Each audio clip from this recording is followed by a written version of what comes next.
Okay, hi everyone, my name's Amy. I'm one of the co-founders of Lona, which is a nonprofit based in San Francisco whose mission is to invest in women's ability to create economic opportunity for themselves and their direct communities. And I'll talk a little bit later about how we do that, but first I just want to get into the problem we thought was worth solving when my co-founder Amanda and I started Lona. So what problem catalyzed the creation of Lona? When we decided we wanted to start a nonprofit, we knew we wanted to focus on something local that was right in front of us and something that had to do with empowering women. So we talked to a ton of other nonprofits and a ton of women in the community to find out in the Bay Area what was missing from women's lives. And we were really focusing on communities that are traditionally overlooked or underserved. Examples like refugees or LGBTQ or women of color or trafficking survivors and survivors of domestic abuse. Just those are a few examples of situations that our grantees have been in. And so we thought that there were a lot of nonprofits serving women, but kind of on a grander scale. And so we wanted to start at the root of when a woman is starting a project or starting to pursue some type of education and just doesn't have the funding or the access to resources to do that effectively. So here just as a small indication of some of the barriers that these populations of women can face.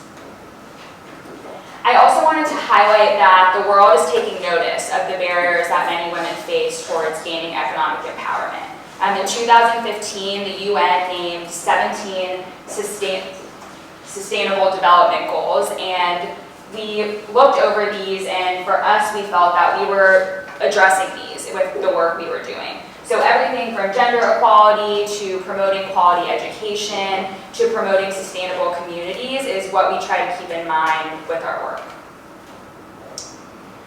You can't really mention women's economic empowerment or even gender inequality without recognizing the lack of data that there is out there showing what this actually means. So all over the internet, there's all these buzzy quotes about women would reinvest this if they had this, and there's all these quotes out there showing the benefit of promoting women's empowerment, but sometimes when you dig behind that, to be completely honest, there's not much there. And again, the public and even private organizations are taking notice of this.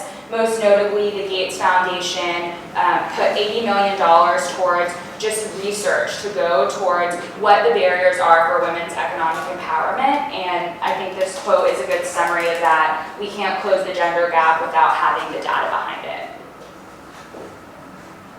So if moral imperative is not enough, then at least we're able to recognize the benefit that empowering women specifically in an economic fashion has on our entire world. So it's good for businesses, it's good for children, and it's good for the economy. And in so many aspects of our lives, when women feel empowered, either in their work or just in their general well-being, we all benefit from that. So we know that education, reskilling, and upskilling are very important for anyone throughout life. And when we think of someone being able to obtain education or being able to obtain skills, often the number one barrier that comes to mind is money. So if you don't have the money to do that, then it's very hard to accomplish what you're setting out to accomplish. But there are other aspects to that besides money, which is important, that are often overlooked. And so this is what I mean when I say money is not enough. I like to bring up the concept of asset building, which is what allows individuals and families to overcome hardships and just to lead a stable life, even in the face of unexpected changes. So this, of course, includes money and simple things like access to a bank account. But this also includes health and connections. Connections are so important in both our personal and our professional lives.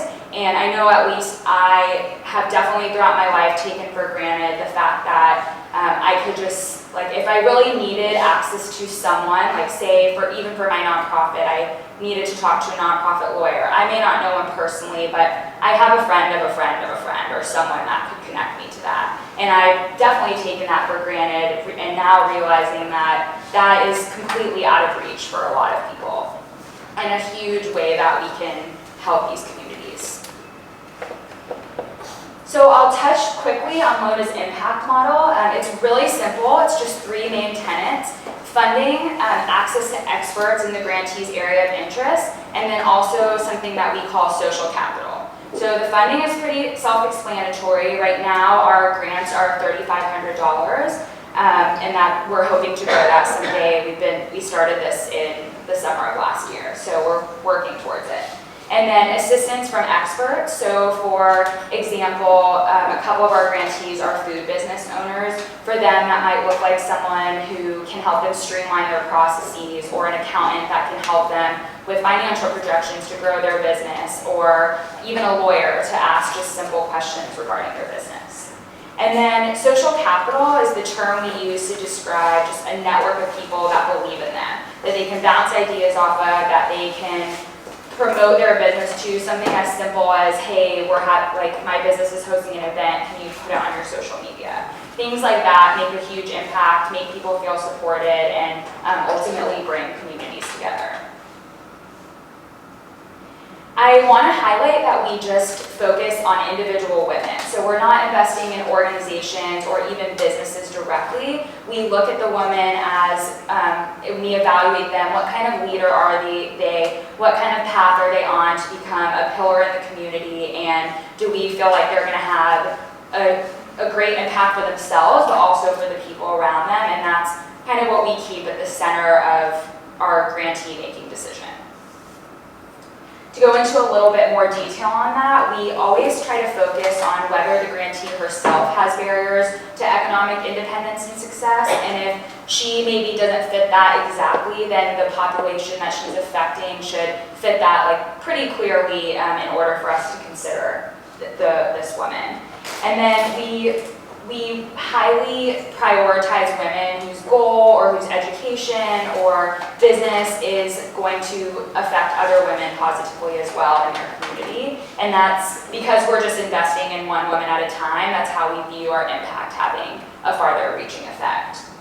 And then we also, this year specifically, we really tried to focus on seeking out women who maybe really could not find this funding or this access to resources elsewhere. And there's so many people doing amazing things, and a lot of those people do have access to resources, and so we're almost trying to find the women who wouldn't even know how to look up Lona and wouldn't even know how to go about this. And the way that we do that is through our partnerships with other nonprofits who connect us to people that are involved in their programming.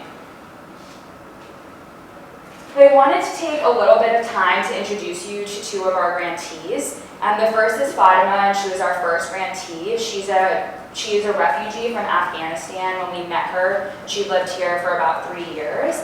She's a single, divorced mom, which is pretty rare for her culture, and she faced a lot of hostility because of that. She's had an incredible life, but when she moved here, she worked 3 jobs, supporting herself and her son, and didn't ever really have time to fully immerse herself in learning English. And so when we met her, her dream was that she would start a daycare center that would serve the refugee population. Just quickly, childcare is the #1 barrier to women entering the workforce in the refugee population, because they often don't have enough money for childcare, and so someone in the family has to work, and typically it's the husband. And so Fatima, being in her unique situation of being a single mom, felt really passionate about empowering other mothers to chase their dreams, and some of them are extremely educated and holding high, powerful positions in their home country, and then they come here and they're kind of isolated from American culture and from connections, and that has huge problems within the community, as you can imagine. So first step for her was to learn English, and that's what we funded her to do, was to engage in immersive English courses. And we actually got the organization that we met her through to match our contribution, and so she was able to take full-time English classes for 6 months. And then this picture on the right is her actually presenting at a event in Sacramento on World Refugee Day alongside the mayor, which is so cool.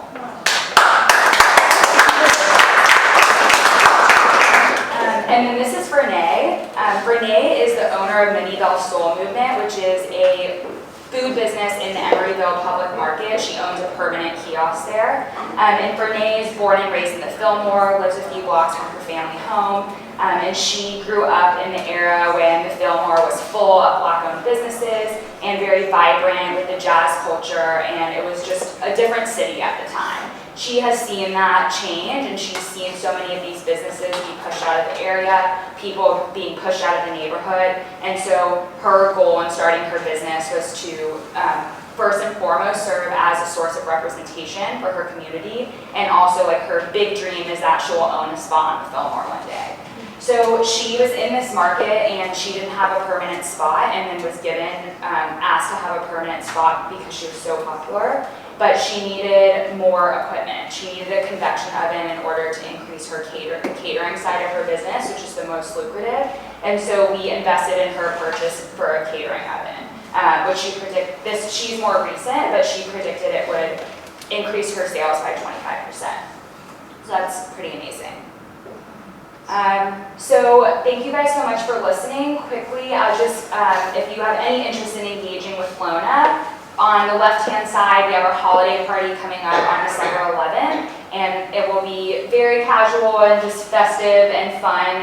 We have really great raffle prizes, and it's at an art gallery called Spark Arts in the Castro, so would love for anyone here to attend that. If you want to volunteer with us, we are so open to new ideas and people, and I think that makes Lona a little bit special. So if you have an idea, we'd love to let you run with it.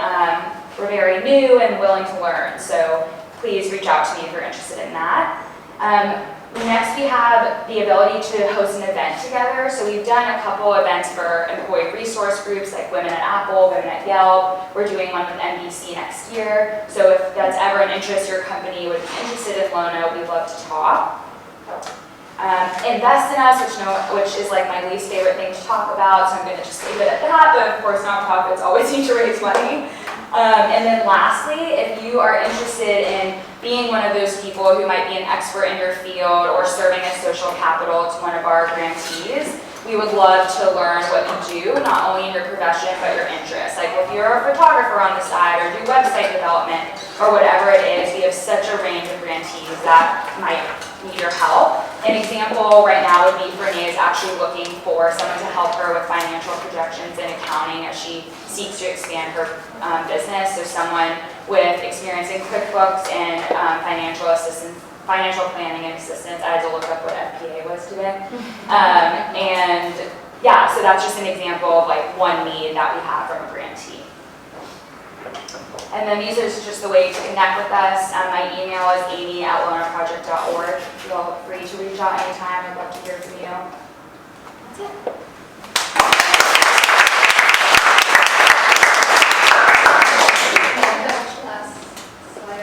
This one? Yeah.